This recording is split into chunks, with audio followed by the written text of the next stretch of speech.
Change of plans on Flossie. It's actually a very nice warm day today. So we are outside working on the chassis instead of welding. And still going to be a form of welding because I got to fix this radiator. You can see that busted off of its bracket right there. So I'm going to attempt to solder it. It's that, and the bottom of it is also. So I would have just done it when I was in here, everything assembled, but I actually didn't know the bottom was busted off until now. So I'm going to pull the radiator off so I can do the bottom. I already got the coolant draining. This is a nasty chicken poop. Yellowish brown, pretty nasty. But so I'm gonna get this off. There's just, I believe, just 2 bolts on each side. Radiator should come out.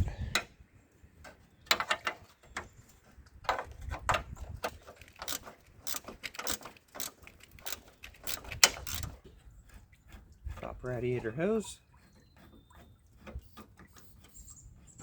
The screwdriver. Pop that sucker off. Hopefully it doesn't go into the anti-disintegration fan. Because then, instead of just patching a little bit of solder, I need to buy an aluminum radiator. It'd be expensive. We might need to remove the fan shroud, which of course is a Phillips. I don't have a Phillips. Luckily, we do have the technology elsewhere.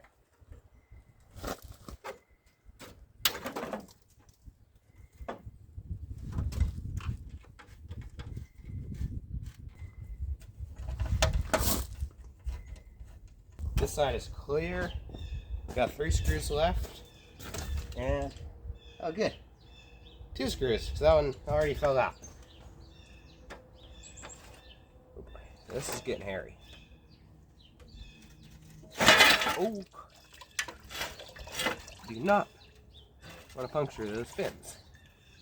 Would make for a very not happy day.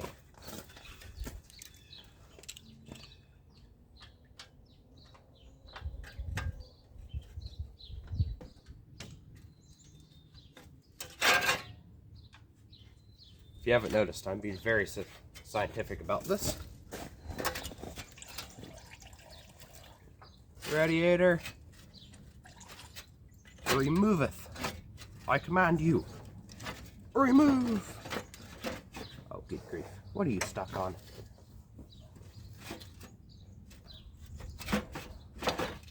Alright, in the world. There's a side plate for a radiator.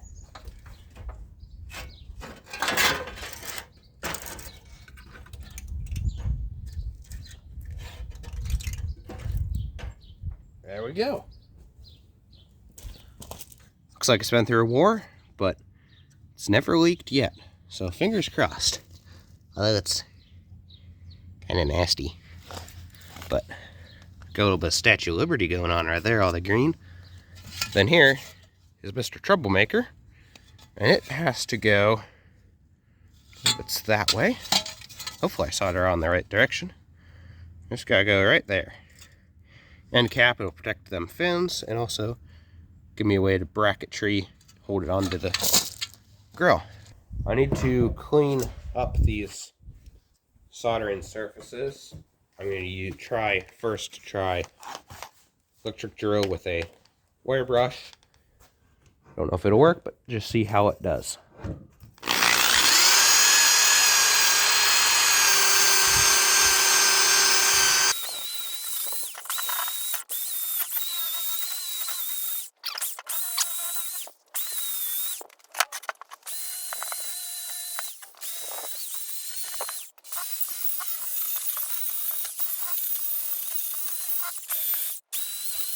These are pretty clean. I'll have to do something to get rid of this extra deposit of old solder. So we'll work on that later. Gotta clean up the bracket.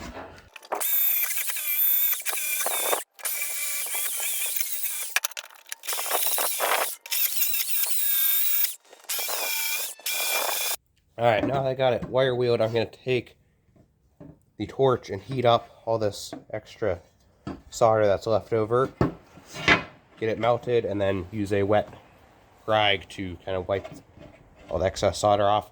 I probably don't necessarily need to do that on this piece. I do on the radiator, but I'm just going to do it on this piece. Anyways, just because to kind of practice, see how much temp it takes to melt that solder.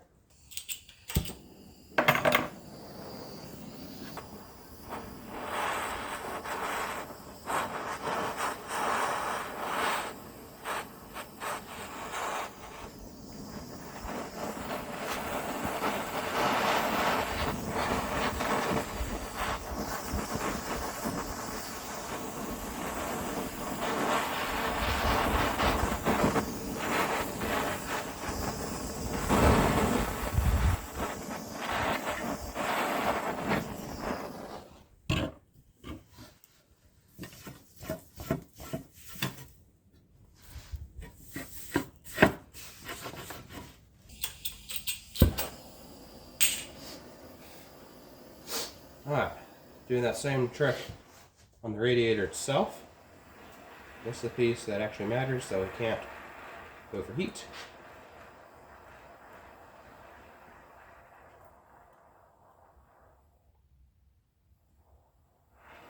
I'm just going slow.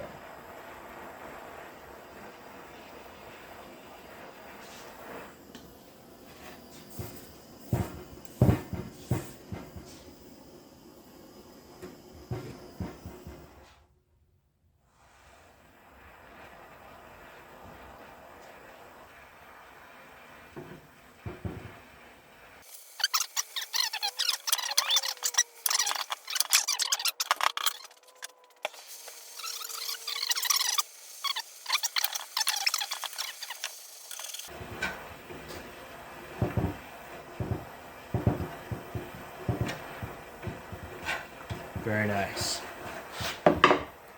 When you're doing that, do you want something that wet? Yeah, nice. Do you want a way to that's clean. Alright folks, so got that cleaned up, heated up all the excess deposits of solder, and got some clamps holding the bracket side piece on, nice and snug. And it's a pretty decent gap there. Maybe it could be a little bit tighter, but I think it'll be okay. And going to solder this. Never soldered one of these before, so this is the first time. Due to the research I saw, people say you do not want to use electrical solder. You want to use like plumbing or acid core. This was at the tractor store, actually non-electrical, specifically engineered for radiators. So technically should work. Find the end. There it is. I'm going to fire up the torch using just MAP gas.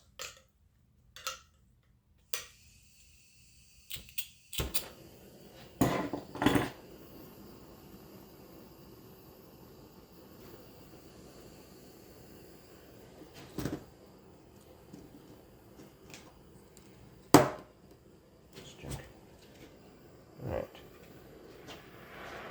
Heat this up. What I'm going to do is get it hot enough to where put solder on and it melts. I want to get a little bit of solder on the top. There we go. Nope, that's the wrong spot. And then keep heating. I want to watch for it to come down and flow down into the hole on the bracket here. That way I know it's penetrating deep.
Okay.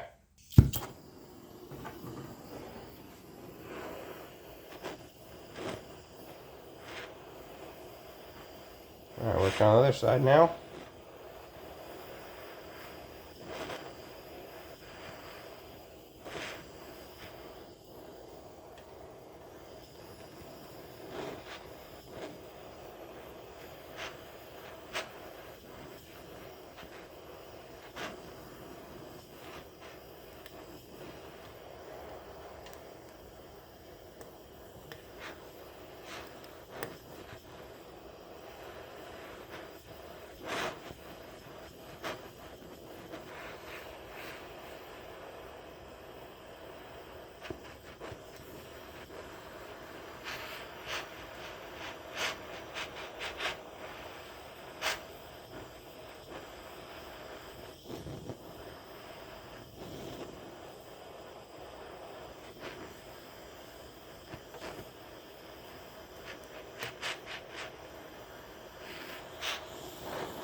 We're not want to flow down around that corner.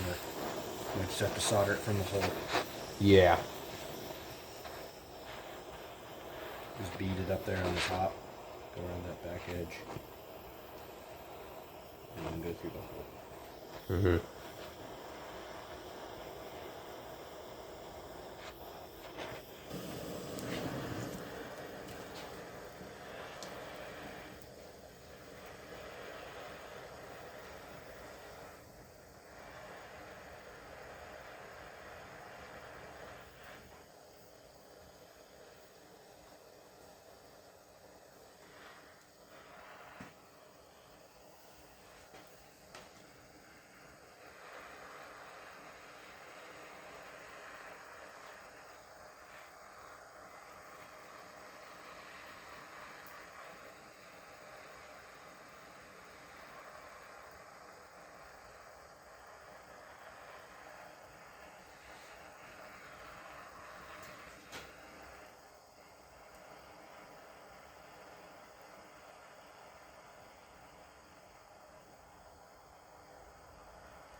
Okay, there's samples.